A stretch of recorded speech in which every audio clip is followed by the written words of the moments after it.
আসসালামু আলাইকুম ভিউয়ার্স, আজকে আমি এক সহজ রেসিপি শেয়ার করতেছি ফুলকো পিঠা বা পোয়া পিঠা। এই পোয়া পিঠা একটা নরম তুলতুলো আর ফুলকো হবে। চালের গুঁড়া আর কাপ দিয়ে দিলাম ময়দা। এই পিঠাটা বানাতে খুবই সহজ এবং খেতেও অনেকটা সুস্বাদু। এখন দিয়ে দিলাম স্বাদ মতো লবণ। এখন দিয়ে দিলাম গুড়টা আমি আগেই গরম পানি দিয়ে ভিজে রেখেছিলাম ভালোভাবে। সব দিয়ে আমি ভালোভাবে এখন হাত দিয়ে মেখে নেব।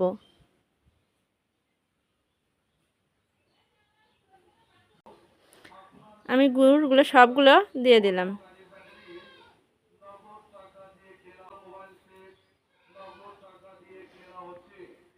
আমি হাত দিয়ে ভালোভাবে এটা মেখে নিচ্ছি।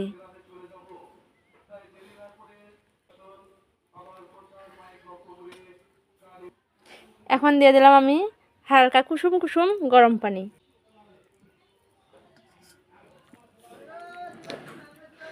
আমি সুন্দর করে এটা একটা ডো তৈরি করে নেব। এটা আমি যত হাত দিয়ে ভালোভাবে ছানবো তত পিঠাটা অনেক সুন্দর নরম হবে।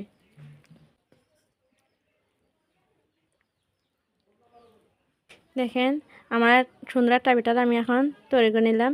চিতই পিঠার ব্যাটারটা যেরকম হবে সেরকম ফুলকো পিঠার ব্যাটারটা হবে সেম একই। দেখেন কতটা মসৃণ হয়েছে।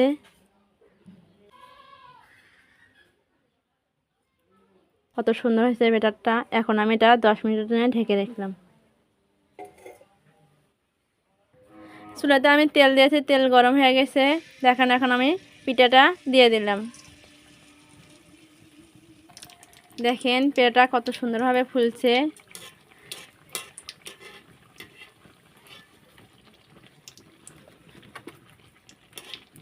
এখানে কোনো বেকিং সোডা বা কোনো কিছু দেওয়া হয়নি।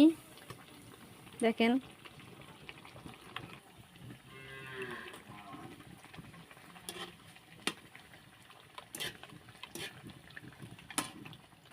দেখেন পিঠাটা হয়ে গেছে। এখন আমি উঠে নেব। এভাবে আমি আরও 2-3টা দেখাবো।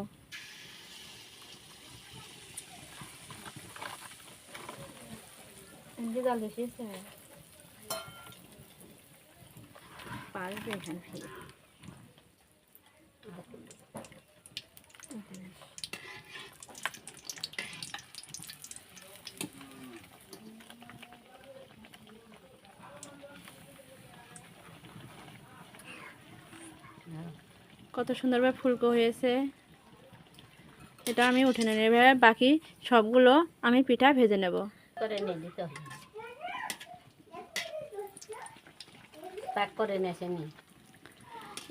দেখেন আমার পিঠাগুলো সম্পূর্ণ করা হয়ে গেছে। আজকের রেসিপি এখানে শেষ। দেখা হবে অন্য কোনো রেসিপিতে। ধন্যবাদ সবাই, ভালো থাকবেন। খোদা হাফেজ।